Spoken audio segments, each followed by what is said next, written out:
Welcome to Love Out Loud with First Baptist Church in Jacksonville. My name is Caleb, and I want to share some thoughts I've had lately about missing the mark and doing our best. Do you ever feel frustrated or ashamed at yourself for getting something wrong? Losing your temper or saying the wrong thing when something happens at work or something goes wrong with a project or something you're fixing? If we're honest with ourselves, this is something I'd wager that all of us have dealt with at one time or another. After all, we're only human. Try as we might, we're not perfect. I was reminded recently of a devotion I had read sometime last year, comparing living a godly life to a good batting average. The author said that batting in baseball is one of the few things you can do in life where you work and practice countless hours just to be successful 30% of the time and still be considered great. This really hit me. First of all, let's add a little more context. I'm personally not one for statistics, and I honestly don't really follow baseball. I knew that someone batting 300 was good, but not perfect. It wasn't until I read this that I was reminded that it is actually a percentage. So someone batting 300 for a season means that they get a hit at least 30% of their at-bats. 30%. And getting 400 or 40% is looked at as nearly impossible. Rarely ever happens. So what does this have to do with the Bible and following God? As I was saying before, our baseball analogy, sometimes we mess up. And sometimes that is more often than not.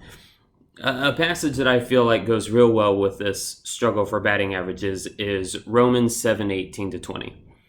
For I know that in me, that is in my flesh, dwelleth no good thing. For to will is present with me, but how to perform that which is good I find not.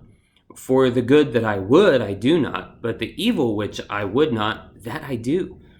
Now if I do that I would not, it is no more I that do it, but sin that dwelleth in me. Paul goes on before and after this passage to talk about finding help and comfort in the law and God's word, and how God delivers us from our own mistakes made by that sin nature, because of that sin nature, despite our best efforts. So if you ever have a hard time picking yourself back up from a mistake or a misstep, remember this and maybe read this chapter and the next. It's a great reminder that try as we might, sometimes we just can't hit even that 30%. But as Paul tells us here, we're not alone, which is a relief. In baseball, or for that matter, most anything else in life, you're lucky if you find someone that'll help you time and time again, no matter what. But if we rely on God, He is always there to forgive us and to let us try again. No matter how many times we strike out, God is always willing to keep us in the game. This is, of course, not a blank check. As I said at the beginning of the analogy, as Paul said in Romans, all of this is assuming that we're putting in the effort, that we are active in the game and in God's word and trying to fulfill His will for us. God doesn't just want us to say we're on His side. We have to try and keep doing better. And no one gets better at anything by just assuming that they're already the best or leaving it at that, or by failing and thinking that's as good as it gets, or not admitting when they fail or when they messed up. We get better by recognizing our faults and by trying again. In any sport, you put in the work and practice to play. It's the same for God. We need to admit when we've done Him and the world wrong, and when we ask for another chance, He'll give it to us. God knows we can't bat 1,000 or be perfect 100% of the time. But we don't get anywhere if we don't accept Him as a coach, as our Father, and keep playing the game.